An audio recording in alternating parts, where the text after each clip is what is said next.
Hello friends and welcome back to the C.Gars channel. Today me and Billy back to take a look at the Cuban and New World cigars of the month for December. Billy, do you want to start us off? Of course, I have the Cuban cigar today, and for this we have chosen the Vegas Robaina Unicos cigar. Now this one comes in at 6 1/8 of an inch long with a ring gauge of 52, and it's going to be a medium to full strength Pyramides cigar. Do you want to say, I've been picking up more and more Pyramides cigars recently. I don't know whether that's like a transition that I'm taking, but I never really picked them up before, and yeah, I'm really looking forward to getting into this one. Nice. I also have a pyramid. We have, yeah. So I have the Aging Room Quattro Nicaragua Maestro cigar. Now this cigar is 6 inches long with a 52 ring gauge, and this is actually in Nicaraguan Puro, so 100% of the leaves within this blend are Nicaraguan. Really excited to get into this one because I know that you have sang praises from the heavens about the cigar, and yeah, I've heard a lot of good things about this cigar. Yeah, I can definitely see why it's been rated at 96. It's a phenomenal cigar, and I'm jealous. I am jealous, but hopefully you'll agree. Can I just say as well, this cigar has such a pointy tip. Yeah, I was going to say this one's like, we've got very similar cigars in terms of vitola and shape, but the difference between the tops, like, it's insane. You could stab someone. I was going to say, you could do some damage with that cigar. But should we get it cut and lit and get into it? Let's do that. So we've made our way through the first third of these cigars today, and to be perfectly honest, I am quite intrigued to see how you're finding this cigar, Lewis. What do you think of it? Because I know I personally really enjoy it, so I want to know. Okay. So I'm just going to start with construction. Construction is absolutely phenomenal. Cannot complain whatsoever. I mean, you can see the ash holding on that. Yeah, I said to you off camera as well, I don't think I've ever seen a bad burn on one of those cigars. But now you've said that, watch it fall off on me. Yeah, I mean, that happened to me previously, but... Draw-wise, this is, well, again, phenomenal, like perfect for me. It's got a slight resistance to it, but it's not overly resistant and it's not too loose. It's just perfect. Going on to flavor profile, this is a very complex cigar, I have to say. It started off with a lot of black pepper, and then I was introduced to a lot of spice as well. I feel like with those two particular notes, typically I do not enjoy those notes, but I got some dark chocolate straight after that, and that really paired well with those two notes. And so it kind of balanced each other out a little bit. Rounded it off nice. Exactly. And then off camera, I remember, we spoke, and I said to Billy, how would you describe a vegetal note? And so you described it and you said, it's funny because I'm getting the same. And you described it as almost like a spud. Yes. It's kind of like, the easiest way to put it, I'd say, is like a fresh earthiness. Yes. Because it's not quite that deep sort of musky tone, is it? It's a little bit brighter than that, if that makes sense. It's a weird one to try and explain, but a fresh earthiness is probably the best way to put it, I think. That's perfectly put. I mean, that's exactly what I was getting. I'm glad that you could explain it better than I could. But then once I got those in there, I then got a bit more of the spice. The spice came back a little bit. I think there's a lot going on. It's a very complex cigar, and I think I don't really know what to expect from the final 2/3, to be honest, because I've had so much in the first third already. So like, where does it go from here? Well, you got that sweetness, you got the earthiness, you got spice. What else can I get from it? Well, I guess we'll take it down a little bit further, and then you'll find out. Yeah. Hopefully it unravels, and as I say, you really enjoy it, because for me, it's a very good cigar. I'm enjoying it so far, I have to say. It's very nice mixture of flavors, the complexity, the strength. It's not too strong. It's good. I'm enjoying it. Nice. Yeah.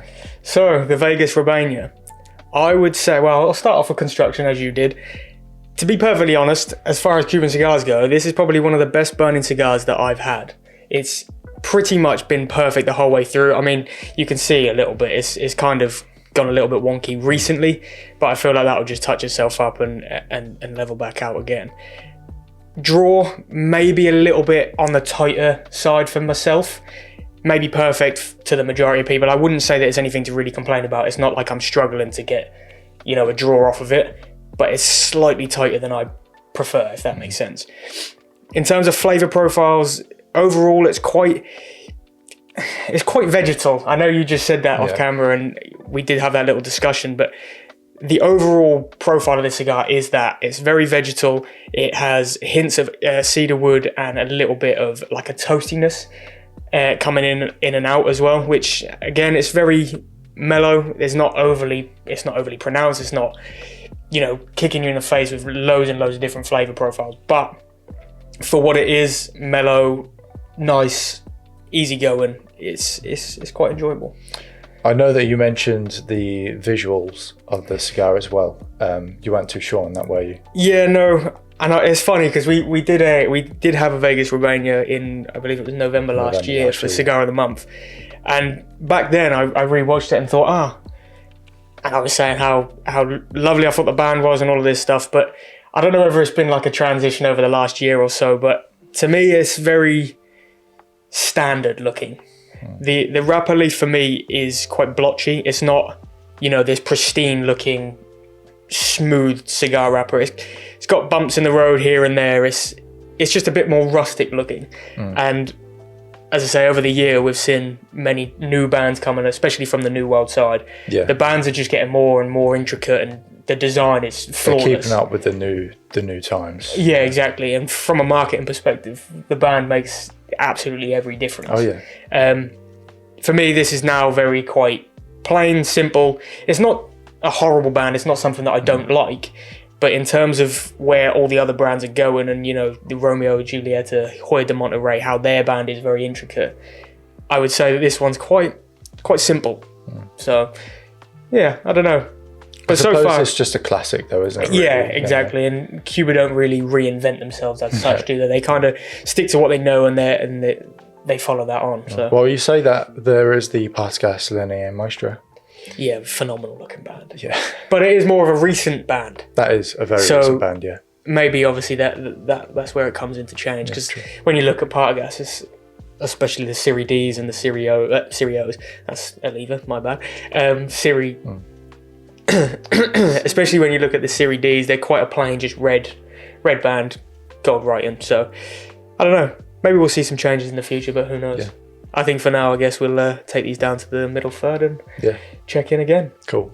In the middle thirds now, and I've noticed that the aging room, the black pepper and the spices really died down, and now I'm just getting this really nice sweetness, which I think is a chocolate, and mixed in with that is like a raisin. So it's like a fruit and chocolate. It's just so basically a Cadbury fruit and nut. You love that joke. He said that off camera. He just loved that joke. It's genuinely a really, really phenomenal blend. It really is. And the thing is, you think it's a simple blend because it's all Nicaraguan, but the complexity and everything just makes it stand out. It's so different. It's fantastic. It's a one-of-a-kind cigar, isn't it? Yeah. Really, really good. Really is, yeah. But what about the Vegas Robaina? The Vegas Robaina, as you could probably imagine, hasn't changed all that much. I would say that the overall vegetal cedar wood and slightly toasty flavor profile has continued throughout. The only difference I would say is there's a real slight leathery bitterness coming in. Okay. It's not overly pronounced. It's not something that overwhelms you or anything like that. It's just a little hint here and there that kind of just adds that extra layer to the cigar. I'm really enjoying it. I just want to go back though to the construction of this cigar, because as I mentioned earlier, the burn kind of got a little bit wonky here and there, but I don't know if you'll be able to see on the camera, but as you can see, like, it is perfect. The ash is stacking up really well. It was quite flaky to begin with upon first light, wasn't it? But the further I've got down the cigar, it's almost seemed to get better. It's quite impressive. Yeah. And as I say, it's just burning really well. Draw again, slightly on the tighter side, continued throughout. But yeah, it's one that I'm kind of enjoying. I'm really enjoying. Nice. That surprises me for a Cuban. Yeah, it would be one that I'd go back to here and there if I wanted kind of like a middle of the day, easy, enjoyable, longer format cigar, this would probably be one that I went for. Nice. So let's get it down to the final thirds and then we'll check in with you soon. So we've come to the closing stages of these cigars today, and for the Vegas Robaina, the final third has been very much the same as kind of the middle third and the first third. It's quite a one-dimensional cigar, but it's one that gives you that mellow, easygoing experience that you kind of want sometimes. I mean, especially as I said earlier, in the middle of the day when you've got that hour and a half to yourself where you just want to kick back, relax, not think about too much, this cigar would definitely go hand in hand with that occasion. Overall, as I said, I can't stress enough, the construction of this cigar has been absolutely perfect. Visually, there's some ifs and buts about it, but nonetheless, it has been a cigar that I have enjoyed and I will definitely go back to. Nice. What do you think about the aging room? What's your closing thoughts? Because I'm, as I say, very intrigued. So I'll just talk about flavour notes so far. So that sweetness is still there, but there's a slight zestiness now, almost like a citrus that's just come in. Apart from that, nothing else has changed too much. But overall thoughts, I am genuinely really impressed with this cigar. It's complex.